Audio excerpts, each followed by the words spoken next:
এবং গণঅভ্যুত্থানের পরে যেসব ঘটনা ঘটে আমার মনে হয় যে বাংলাদেশে একটা ব্যতিক্রম।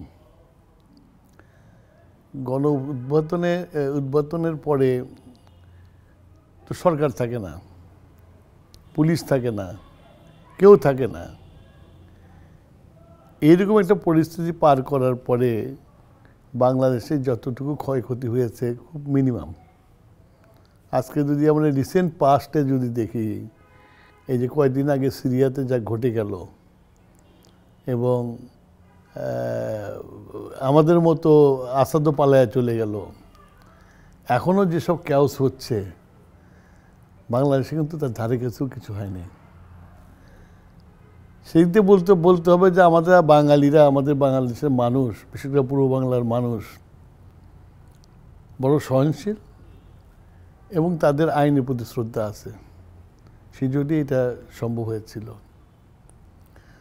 আর যদি বলো যে অর্থনীতির অবস্থা একটা কি, অর্থনীতিতেও শ্মশান বানায় দিয়ে গেছিল শেখ হাসিনা। শেখ হাসিনার আমলেই অর্থনীতি ধ্বংস হয়ে গেছিল। বাজারে ডলার পাওয়া যেত না, এলসি করতে পারতো না এবং অনেক কিছু সমস্যা তৈরি করে, অর্থনৈতিক সমস্যা তৈরি করে গেছিল। তারপরে অধিক মূল্যে বিদ্যুৎ ক্রয় করেছিল, লুটপাট করেছিল, হাজার হাজার কোটি টাকা দেশ থেকে বের করে নিয়ে গেছে। সেরকম একটা অবস্থাতে একটা অন্তর্বর্তী সরকার ক্ষমতা এসেছে। এসে তাদের হাসিনা যে বেসময় ঋণ তৈরি করে নিয়ে গেছে, সেসব ঋণের রিপেমেন্ট শুরু হয়ে গেছে। সেসব রিপেমেন্ট তাদের করতে হচ্ছে, যদিও উচিত ছিল রিপেমেন্টটা শুরু করার আগে প্রত্যেকটা কন্ট্রাক্টকে রিভিউ করা, তারপরে ওদের সাথে নেগোসিয়েশন চালু করে পেমেন্ট করা। সেটা অবশ্য সরকার করে নেই। আমি বলবো যে এটা সরকারের একটা ব্যর্থতা। সরকার এখানে আরও একটু দূরদর্শিতা দেখাতে পারত। তো ন্যাচারালি ইকোনমির উপরে যে প্রেশারটা পড়ছে, এটা তো হাসিনা তৈরি করে দিয়ে গেছে। আজকে বাজার দর তো হাসিনার আমলেই রকেট হাই হয়ে গেছিলো। হাসিনার আমলেই ডলার 120 টাকা হয়ে গেছিল, ইম্পোর্ট প্রাইস বেড়ে গেছিল। তো ন্যাচারালি বাজার দর বেড়ে গেছে। আর যে আমাদের নিত্য প্রয়োজনীয় জিনিসপত্র, শাক সবজি মাছ, এগুলোর দাম বেড়েছে। তো বন্যায় গেছে, খরায় গেছে, সব পরিবর্তে এগুলোর দাম বেড়ে গেছে। তবে আমি মনে করি সরকার যদি বিভিন্ন দিকে ফোকাস না হয়ে যদি একটা দিকে ফোকাস হতো, আইন শৃঙ্খলা এবং দ্রব্যমূল্য নিয়ন্ত্রণ এবং অর্থনীতিকে নিয়ন্ত্রণে যদি যেত, তাহলেও হয়তো সরকার অনেক ভালো করতে পারত। আর আসলে কিন্তু জনগণ যে ফুসে উঠেছিল তার সবচেয়ে মূল লক্ষ্য ছিল যে খুনি হাসিনার আমলে পরপর 4টা নির্বাচন মানুষ ভোট দিতে পারে নাই।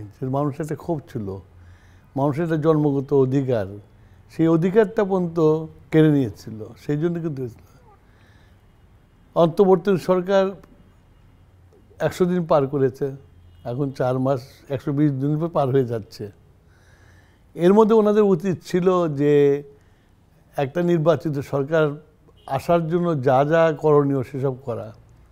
যদি ইলেকশন কমিশন করেছে, কিন্তু একটা রুট ম্যাপ দেওয়া উচিত, কতদিনের মধ্যে হালনাগাদ হবে, ভোটার হালনাগাদ হবে, কতদিনের মধ্যে সীমানা নির্ধারণ হবে। এগুলো রুটম্যাপগুলো দিলে মানুষের কাছে একটা পিকচার আসতো যে অমুক দিন ইলেকশন হবে এবং আমরা আমাদের সরকার পাবো এবং সেই সরকার এসে আমাদের যে সমস্যাগুলো আছে সমস্যাগুলো সমাধান করতে পারবে। সেটার ব্যাপারে হাত না দিয়ে ওনারা সংস্কার করে নেমেছে, ভালো কথা। কিন্তু সংস্কার করতে হলে তো একটা পার্লামেন্ট লাগবে। উইদাউট পার্লামেন্টের সংস্কারকে অ্যাপ্রুভ করা যাবে না। তো সেই পার্লামেন্ট ইলেকশনটা হওয়া উচিত। তো তারপরে আমাদের সংস্কার রিপোর্ট যেগুলো আসলে পার্লামেন্টে প্লেস হবে, ডিবেট হবে, তারপরে এটা পাস হবে। তো এইসব জিনিসগুলোকে আমি মনে করি যে মানে অন্তর্বর্তীকালী সরকারের উচিত আরও একটু পজিটিভ অ্যাপ্রোচ করে এগিয়ে যাওয়া, যাতে মানুষের সামনে একটা আলো থাকে এবং মানুষ সেই আলোর দিকে আগাতে পারে। এগুলো হইতেছে তোমার কি বলবো যে তোমার মানে কল্পনা আর কি। -2 হবে। এটা বাংলাদেশে এস্টাবলিশড যে দুইটা পলিটিক্যাল পার্টি আছে সে মধ্যে, তো আর একটা পলিটিক্যাল পার্টি ধ্বংস হয়ে গেছে এবং আমি অদূর ভবিষ্যতে এই পলিটিক্যাল পার্টি ঘুরে দাঁড়ানোর কোনো অবস্থা দেখি না। কেননা এরা যা করে গেছে সেটা শুধু স্বাধীনতাকে নষ্ট করে নাই, স্বাধীনতা মুক্তিযুদ্ধকে নষ্ট করে নাই, সবই আমাদের যেগুলো গর্বের জায়গাগুলো সব নষ্ট করে গেছে। যেমন ধরো যে আমি দেখছি খুব হাজারি করছে জয় বাংলা স্লোগান, রাষ্ট্রীয় স্লোগান না হাইকোর্ট দিয়েছে। জয় বাংলাতে কোনোকাল রাষ্ট্রীয় স্লোগান ছিল না। তারপরে জয় বাংলা স্লোগান দিয়ে যেসব অকাম করছে, জয় বাংলা স্লোগান দিয়ে এই দেশের একটা গণ আন্দোলন, যতবার গণ আন্দোলন উঠতে গেছে ততবারই এই জয় বাংলা স্লোগান দিয়ে মানুষের উপর ঝাঁপিয়ে পড়েছে। ওই নিরাপদ সড়কের সময় ঝাঁপিয়ে পড়েছে, ছাত্রদের প্রথম কোটা আন্দোলনে ঝাঁপিয়ে পড়েছে, এবারও ঝাঁপিয়ে পড়েছে। এখন তো এই জয় বাংলা স্লোগানের সাথে যে 1500-2000 ছেলে মানুষ যে হত্যা হয়েছে তো মিশে গেছে। তারপরে তো বলা হয় না জয় বাংলা স্লোগান তুমি দিতে পারবে না, যার ইচ্ছা দিতে পারে। হ্যাঁ, স্বাধীনতার সময় স্লোগান ছিল, because Awami League was A majority party. তার সাথে তো জয় সর্বহারা স্লোগানও তো ছিল, কথা বলছো না, জয় সর্বহারা স্লোগান ছিল, সেটা ক্ষীণ ছিল, এটা জোরে ছিল, সেই জন্য এটা রয়ে গেছিল। এর অর্থ জয় বাংলা স্লোগান হাদিস হয়ে গেছে, এটা তো না, হাদিস হয়ে গেছে এটা তো না।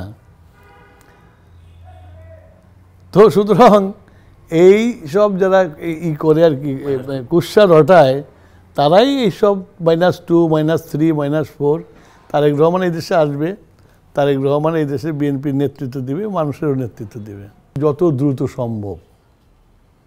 If not possible in 3 months, it is possible in 9 months। But মানুষের জানতে হবে কবে নির্বাচনটা হবে। না, আমি তো মনে করি সরকারের আরও ফোকাসড হওয়া উচিত দুই একটা জিনিসের প্রতি।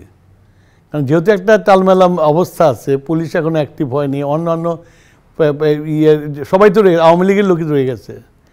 যেসব আমলারা, যেসব পুলিশেরা হাসিনাকে মনস্টার বানাইছিল তারা তো এখনও রয়ে গেছে। সুতরাং প্রশাসনের দিকে, আইন শৃঙ্খলার দিকে নজরটা বেশি দিয়ে এবং সঠিক লোকজনকে এনে যাতে দেশটা সুপরিকল্পিতভাবে পরিচালনা করা যায় সে ব্যবস্থা করা। বিএনপি এটা ওয়াদাবদ্ধ। আমাদের 31 দফাতে পরিষ্কার বলা আছে যে আমরা যে 31 দফা আমরা যে ইমপ্লিমেন্ট করব সেটা আমরা জাতীয় সরকারকে নিয়ে আমরা ইমপ্লিমেন্ট করব। কেননা এই যে 31 দফা আছে এটা তো আমরা মানুষের কাছে নিয়ে গেছি এবং আমাদের কমিটমেন্ট বলে নিয়েছি আর কি। আর এই কমিটমেন্টকে যদি পূরণ করতে হয়, এটা তো আমাদের আন্দোলন কি বলে যারা আন্দোলনে আমরা যারা ছিলাম সবাই মিলে অ্যাগ্রি হয়ে 31 দফা করছে, কিন্তু খালি বিএনপির না, কিন্তু এটা যে যুগপৎ আন্দোলনে যত দল ছিল সবাই মিলে কিন্তু 31 দফা আমরা তৈরি করেছি। সেই জন্য এটাকে ইমপ্লিমেন্ট করতে হলে অবশ্যই জাতীয় সরকার প্রয়োজন এবং আমরা জাতীয় সরকার করব। যে 5 দিনের মধ্যে যদি 20,000-এর মতো 2,000-এর মতো মানুষকে হত্যা করা হয়, হেলিকপ্টার দিয়ে হত্যা করা হয়, সেটা কত প্রায় 15,000 না 20,000 লোক পঙ্গু হয়ে গেছে, অনেকে অন্ধ হয়ে গেছে, অনেকে বুলেট নিয়ে ঘুরে বেড়াচ্ছে। এটার বিচার না হলে তো দেশের বিচারই থাকবে না, সুশাসনই থাকবে না। এটা তো বিচার হতে হবে। দরকার পড়লে এফসিআর ট্রায়াল করতে হবে, ট্রায়াল করে তাদের শাস্তি সুনিশ্চিত করতে হবে। এটা গেল তোমার শেষ প্রশ্নের উত্তর। আর প্রথম যে প্রশ্নটা তুমি করলে যে নির্বাচন অযোগ্য ঘোষণা, আওয়ামী লীগের নির্বাচন অযোগ্য ঘোষণা, এটা তো জনগণ করবে এবং জনগণ তো অলরেডি আওয়ামী লীগকে অযোগ্য ঘোষণা করে দিয়ে গেছে। আওয়ামী লীগের হারিকেন নিয়ে খুঁজে আওয়ামী লীগে পাওয়া যায় না, মোমবাতি জ্বালানোর লোক পাওয়া যায় না। এখন তারা চলে গেছে ভার্চুয়ালি, তাও আবার বিদেশিদেরকে, দেশের লোকের কাছে কোনো কিছু করতে পারছে না। সুতরাং এটা ইম্যাটেরিয়াল। আওয়ামী লীগ আসলো কি আসলো, এটা ইম্যাটেরিয়াল। নির্বাচনের মাঠে নামলে মানুষের কাছে আবার তো কিলগুড়ি খাইতে পারে তো, তাই না? আমরা যখন নির্বাচন চাচ্ছি, আমরা তো নির্বাচনের প্রস্তুতি আছে বলেই চাচ্ছি তো। এবং এই যে 16 বছর আন্দোলন সংগ্রাম করেছে আমাদের নেতারা, বহু নেতা ত্যাগ করেছে, তা আমাদের তো প্রার্থীর অভাব হবে না, বরঞ্চ প্রার্থী সিলেকশন করে আমাদের খুব ডিফিকাল্ট হয়ে যাবে।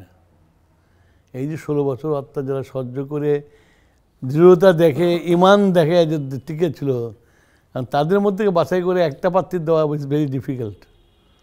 সুতরাং প্রস্তুতি তো আছে। এটা আমার মনে হয় যে স্থানীয় সরকার নির্বাচন দেওয়া অর্থ হচ্ছে যে জাতীয় নির্বাচন থেকে মুখ সরায় নেওয়া। এটা জাতীয় সরকার এসে সরকার গঠন করে তারা তখন লোকাল ইলেকশনগুলো করবে। সংবিধান পরিবর্তন তো করতে হবে, কেননা 15th অ্যামেন্ডমেন্টে বাংলাদেশের একটা কলঙ্কজনক অধ্যায়। এই কলঙ্কজনক অধ্যায় থেকে যে আমরা মুক্তি চাই, তাহলে 15th অ্যামেন্ডমেন্ট থেকে বাদ দিতে হবে। নির্বাচন কমিশন গঠিত হয়েছে এবং এটা নিয়ে খুব একটা সমালোচনাও আছে বলে আমার মনে হয় না। এবং আর যারা নির্বাচন কমিশনার, চিফ ইলেকশনার এবং কমিশনার যারা হয়েছেন, আমি মনে করি তারা সবাই গ্রহণযোগ্যতা পেয়েছে। আমি মনে করি, এটা আমার ব্যক্তিগত মতামত, আমার দলের মতামত না। গ্রহণযোগ্যতা পেয়েছে। আর অন্তর্বর্তী সরকারই তো নির্বাচন দেবে, আবার কি আর এক সরকার বানাবে? এরাই নির্বাচন দেবে। তবে অন্তর্বর্তী সরকারকে কেয়ারফুল হতে হবে যে আওয়ামী লীগের দোসররা এখনও জেলা, থানা সব জায়গায় আছে, তাদেরকে একটু বিরোধী দল যারা নির্বাচনী, যারা স্টেক হোল্ডার, তাদের সাথে আলোচনা করে প্রশাসনটাকে সাজানোর জন্য। এই আওয়ামী লীগের পতনের পরে আমাদের কর্মীরাও একটু প্রশান্তি পাচ্ছে, কিন্তু আমাদের যুদ্ধ তো শেষ হয়নি, আমাদের যুদ্ধ তো আমাদের ইলেকশন। সেই জন্যই আমরা আমাদের কর্মীদেরকে বলি যে তোমরা দের কিন্তু ক্ষমতা আসা হয়নি বা মানুষের জনগণের যাচাই হয়নি, ভোটে যেতে হবে। তো এই যে আমাদের মধ্যে যে একটা স্থবিরতা চলে আসছে, এটাকে করার জন্যই আমাদেরকে প্রস্তুত হতে হবে যে ইলেকশন ডিফিকাল্ট হবে এবং সবাইকে প্রস্তুত থাকতে হবে। তাছাড়া অনেক ফোর্স নেমে গেছে, তো অনেক ফোর্স নেমে গেছে, ষড়যন্ত্র চক্রান্ত চলছে, বিএনপিকে ঠেকানোর জন্য চলছে। তো সেই ক্ষেত্রে তারেক রহমান সাহেব যে ডাকটা দিয়েছে, সেই ডাকটা দিয়েছে দলকে ইউনিফাইড করার জন্য, দলকে আরও গতিশীল করার জন্য। আমি তারেক সাহেবের এই মতামতকে আমি স্যালুট করি এবং এটা আমাদের কর্মীদের মধ্যে একটা সাড়া জাগিয়েছে। আমার কাছে যেটা মনে হয়েছে, তারেক রহমান সাহেব তার জাতির উদ্দেশ্যে ভাষণে কিন্তু বলছে যে এই সরকারকে কোনো মতো ব্যর্থ হতে দেওয়া যাবে না, কোট অ্যান্ড কোট, তাই না? তারপরে নাহিদের এই বক্তব্যটা তার সাথে যায় না। রাজনৈতিক দল যখন দৃঢ় প্রতিজ্ঞ যে এই সরকারকে আমরা ব্যর্থ হতে দেব না, এই সরকার যেন সুষ্ঠুভাবে নির্বাচন করতে পারে সেই জন্য আমরা সহযোগিতা করব, তারপরে যে নাহিদ এই কথাটা বলেছে, আমার মনে হয় যে এটা রাজনীতি পরিপক্ক কথা না। এসি আমরা তো জিয়াউর রহমানের ভাব শিষ্য, তাই না?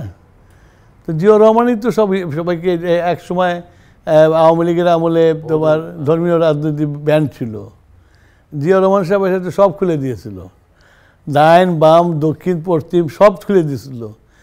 তার দলের নেতা হিসাবে একজন দল গঠন করবে, সেটার ব্যাপারে আমাদের কোনো বিরূপ মন্তব্য থাকার তো কোনো প্রশ্ন আসে না।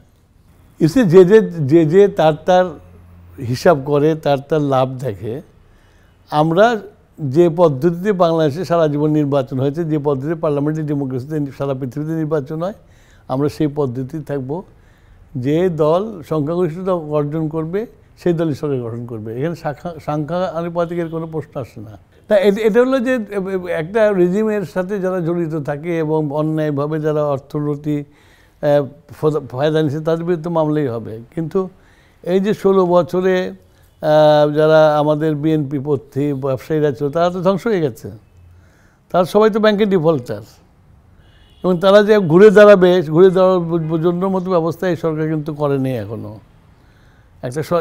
একটা ইন্ডাস্ট্রি যদি বসে যায়, সেটাকে যদি আবার রিভাইভ করতে হয়, যেসব জিনিসগুলো করতে হয় এই সরকার এখনও করে নাই। এই জিনিসগুলো সরকারের করা উচিত। এবং বিএনপি মোনা যত মানুষ ব্যবসায়ী আছে যারা পথে বসে গেছে, তারা যেন ফেরত এসে ইন্ডাস্ট্রিগুলো চালু করে দেশের গ্রস প্রোডাকশনটা বাড়াইতে পারে, সেই ব্যবস্থাটা আমি মনে করি এই সরকারের করা উচিত ইমিডিয়েটলি। আমরা সব জায়গায় আপনারা দেখেছেন, চুয়াডাঙ্গায় ভোট করেছি, আরও অনেক জায়গায় ভোট করে আমাদের কমিটিগুলো করা হচ্ছে। এই নতুন কমিটিগুলো হয়ে গেলেই কাউন্সিল হবে। আমাদের তো বেশিরভাগ জেলা কমিটি কমপ্লিটই আছে। এখন কিছু কিছু জায়গায় আমরা আন্দোলনে পারফরমেন্সের উপরে ডিপেন্ড করে আমরা কমিটিগুলোকে ডিসেবল করব। অ্যাকচুয়ালি ব্যাপার হচ্ছে যে অন্তর্বর্তী সরকার একটা গণ উদ্বর্তনের মধ্যে এসেছে। এই সরকার তো ইলেক্টেড সরকার না, জনগণ তো এদেরকে গণ উদ্বর্তন হাসিনাকে বিদায় করছে, দ্যাট ওয়াজ দ্য গোল। হাসিনা বিদায় হয়ে গেছে, তারপরে এখন একটা কমন ফর্মুলার মাধ্যমে, কিছু সংখ্যক কমন ফর্মুলার মাধ্যমে এই সরকারকে বসানো হয়েছে। তো এই সরকার তো পলিটিক্সের সাথে জড়িত না, শুধু আর একটা রাষ্ট্রকে চালাইতে হলে পলিটিক্যাল ডিসিশন ছাড়া কিন্তু রাষ্ট্র চলে না। শুধু পলিটিক্যাল ডিসিশন নেওয়ার জন্য তো election is must. Bharat challenge দিতে পারে, ভারতের সাথে চুক্তি আছে, বন্দি বিনিময়ের চুক্তি আছে, ভারত দিয়ে দিতে পারে। আর বিচার তো হতেই হবে, কারণ যে এই 5 দিনে যত মানুষ মারা গেছে, মুক্তিযুদ্ধের 9 মাসে যদি আমি এভারেজ করে যদি ভাগ করি যদি, তাহলে এই 5 দিনে যে মারা গেছে অনেক বেশি মারা গেছে।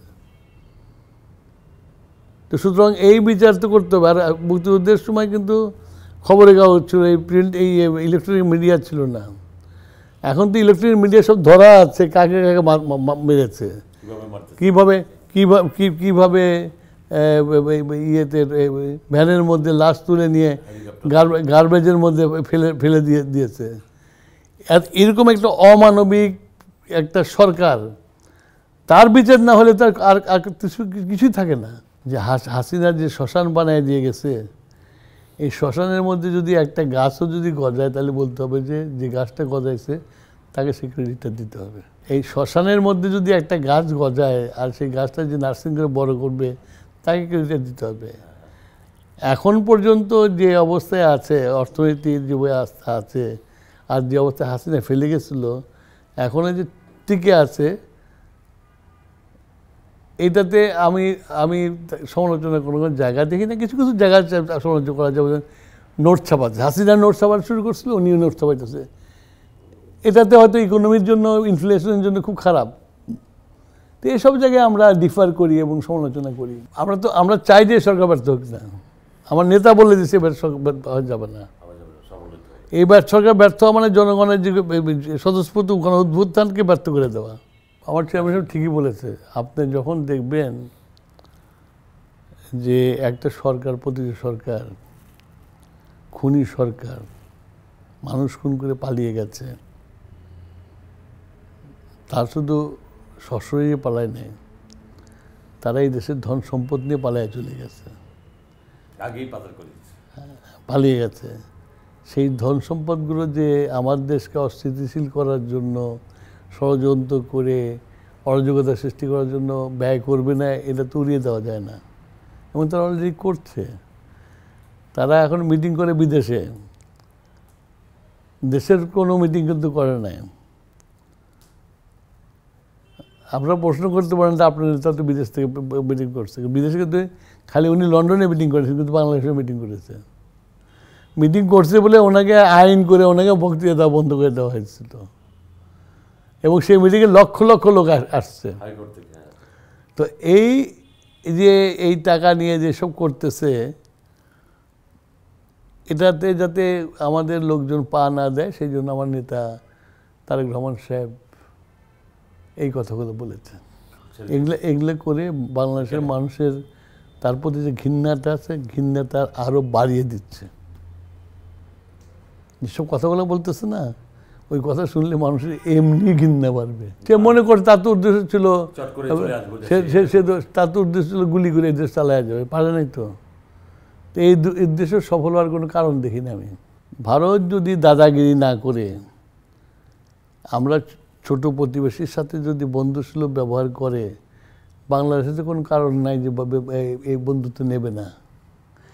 কিন্তু যদি ভারত ইচ্ছা করে একজন প্রীতি, মানে হাসিনা প্রীতি হয়ে ওই কি রিপাবলিক টিভি, তারপর আনন্দবাজার, এবি, এই ধরনের পত্রিকায় যদি মিথ্যাচার করেন, এক জায়গার ছবি আর এক জায়গায় এনে লাগিয়ে বলে বাংলাদেশে হচ্ছে,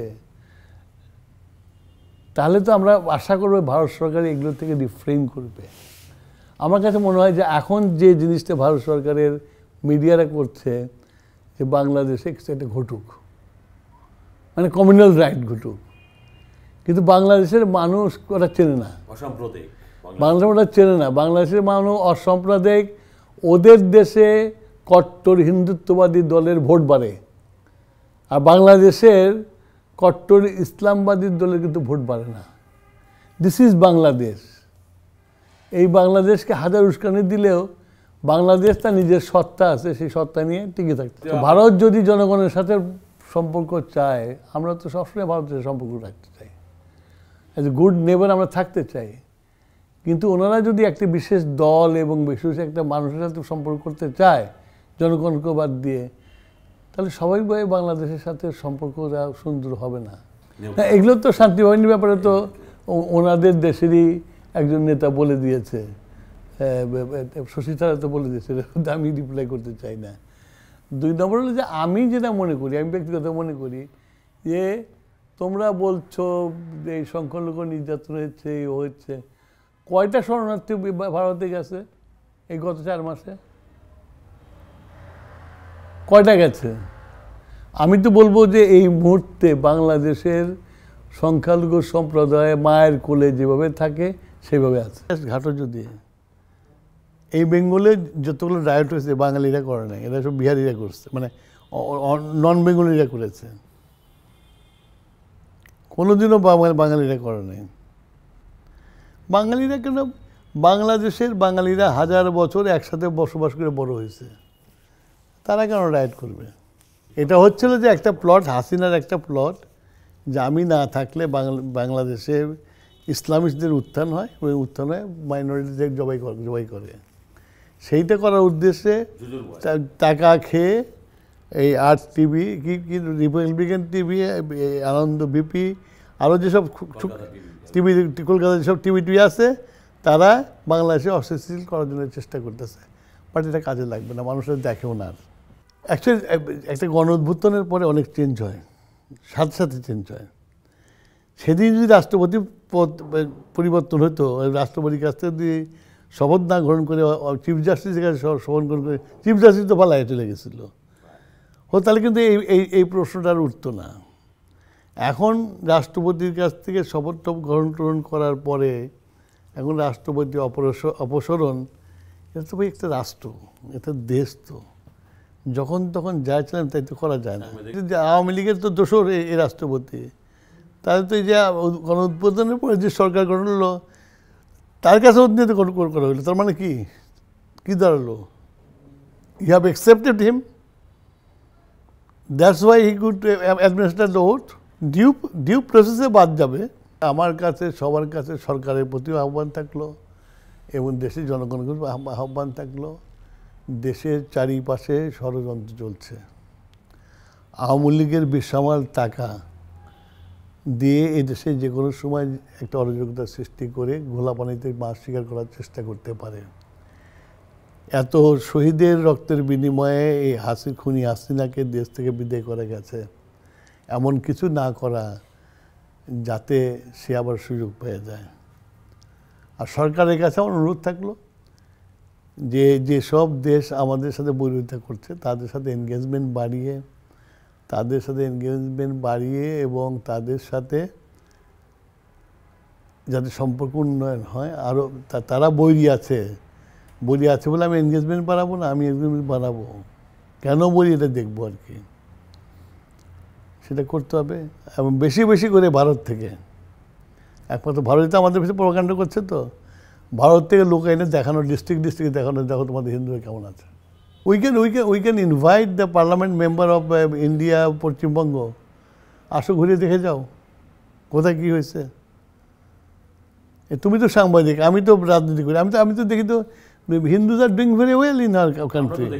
এখন যদি ওই তোমার কি বলে বিপি নাকে ওই ভাঙ্গা থেকে এক মহিলা গেছে, মহিলা তুমি যদি এতই অত্যাচার, তুমি ভাঙা থেকে নর্মাল ভিজিট করার জন্য ইন্ডিয়া গেছো বেনাপোল বর্ডারে, যা বলতেছে যে খুব ভালো না, বলে তো আপনাদের মারধর করে না, মারধর করে না, ধমকায় আমাদেরকে।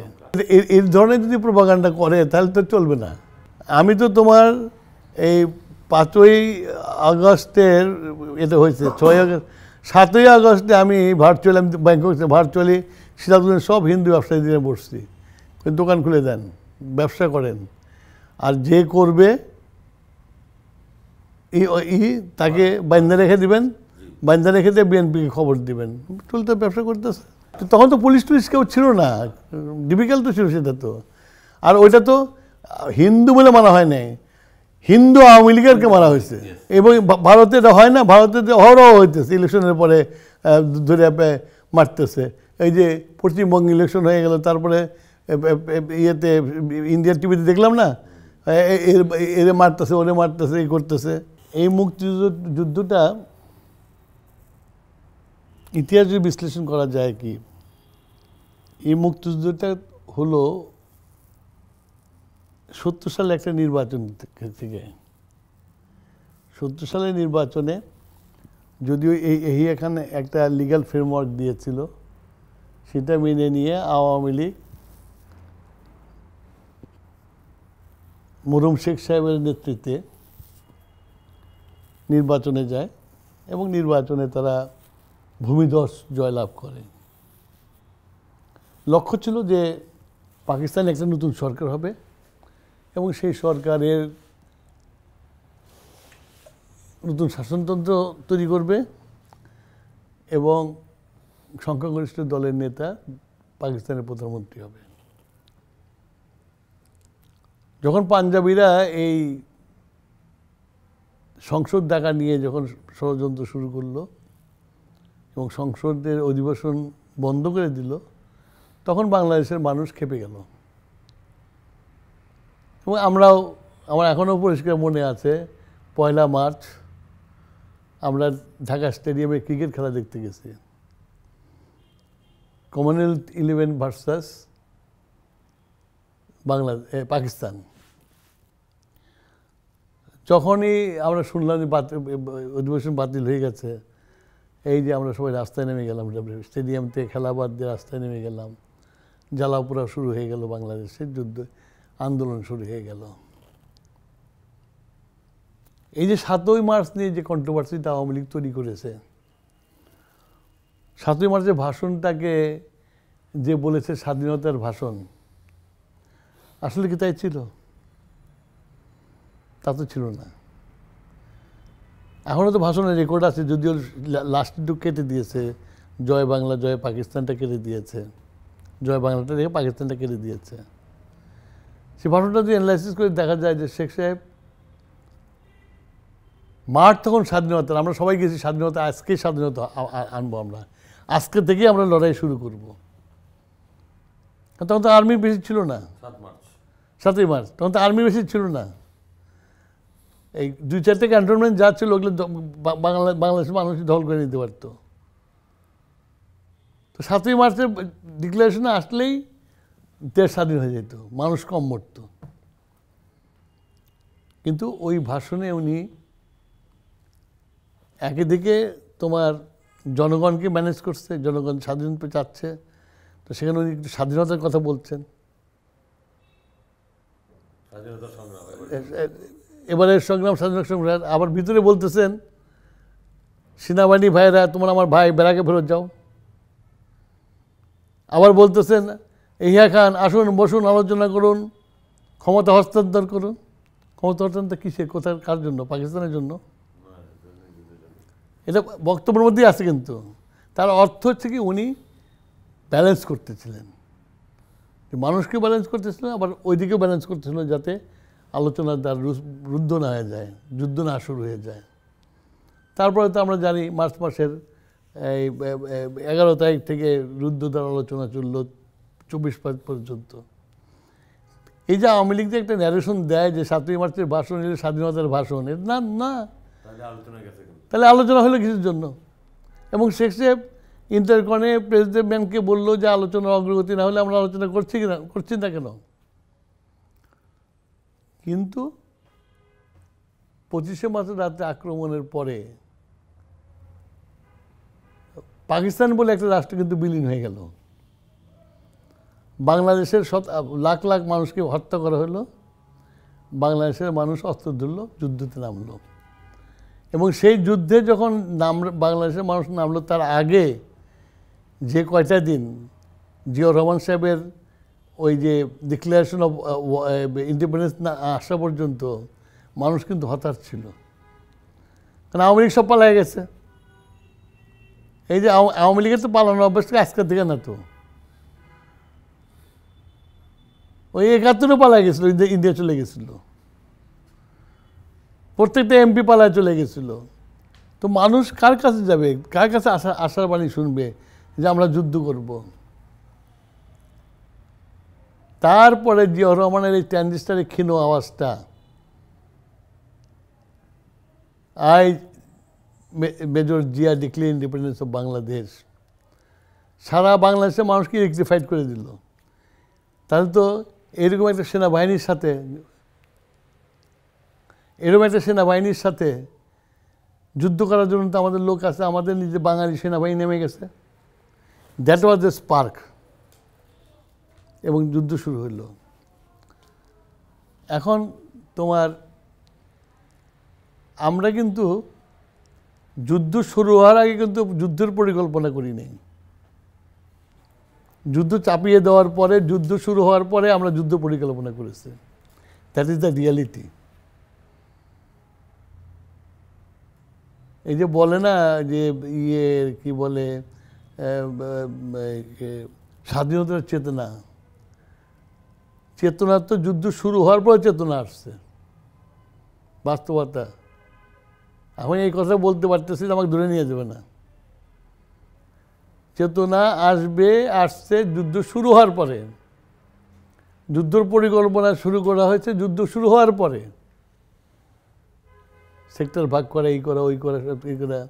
এবং তোমার এই যে মেহেরপুরের আম্রকাননে যে ডিক্লারেশন অফ ইন্ডিপেন্ডেন্স আসলো, সে তো অনেক পরে,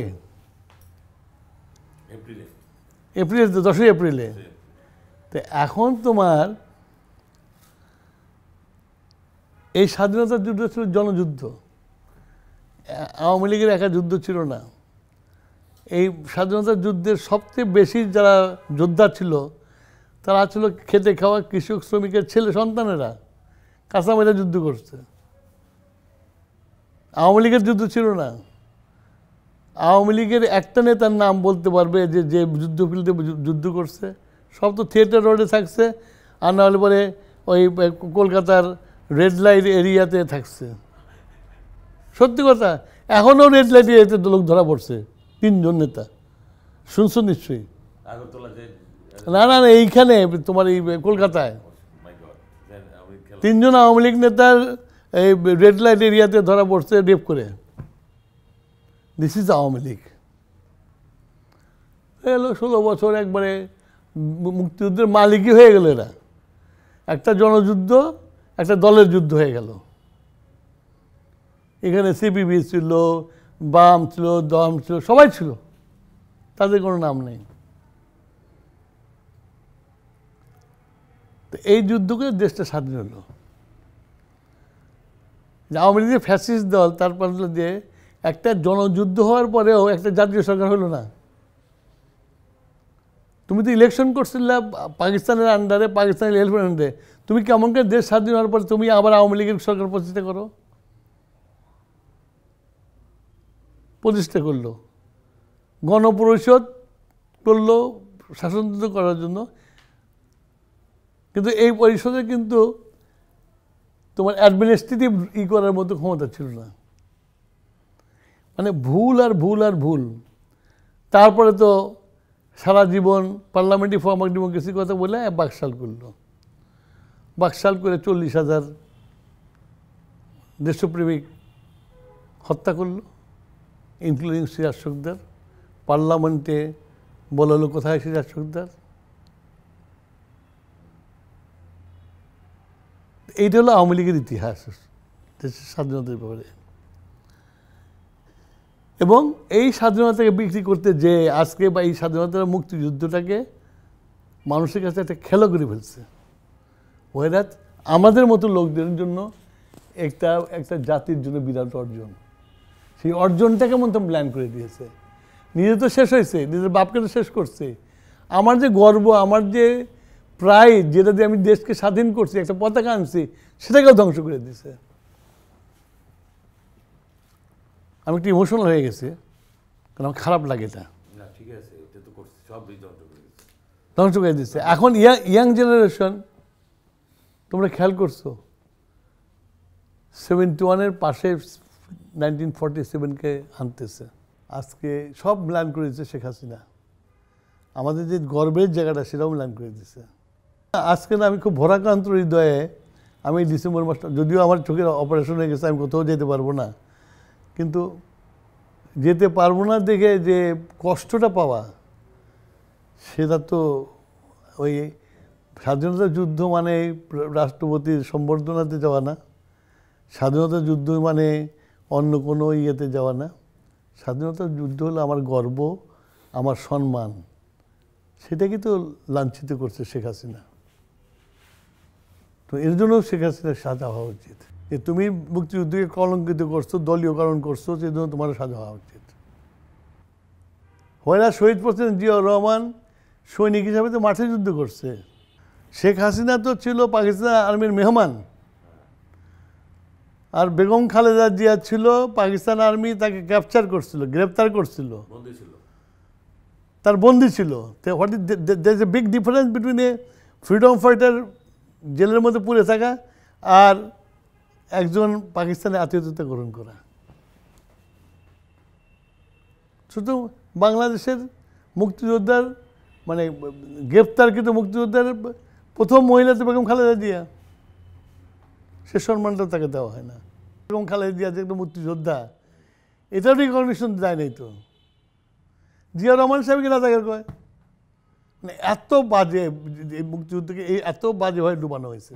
আমি জনগণের কাছে আবেদন রাখবো, আমরা একটা ক্লান্তিকাল পার করছি, আপনারা সবাই এক থাকেন এবং দেশটাকে আসুন আমরা সবাই মিলে হাসিনা যেভাবে ধ্বংস করে দিয়ে গেছে সেই ধ্বংসস্তূপতে উঠিয়ে একটা সুন্দর বাংলাদেশ গড়ি। এই জন্যই আমরা এই ডিসেম্বর মাসে আমরা মুক্তিযোদ্ধা হিসেবে কামনা করি যে যে উদ্দেশ্যে আমরা মুক্তিযুদ্ধ করেছিলাম সেইটার জন্য করতে পারি, সেই সুযোগ এসেছে, এবারে আমরা করতে পারবো।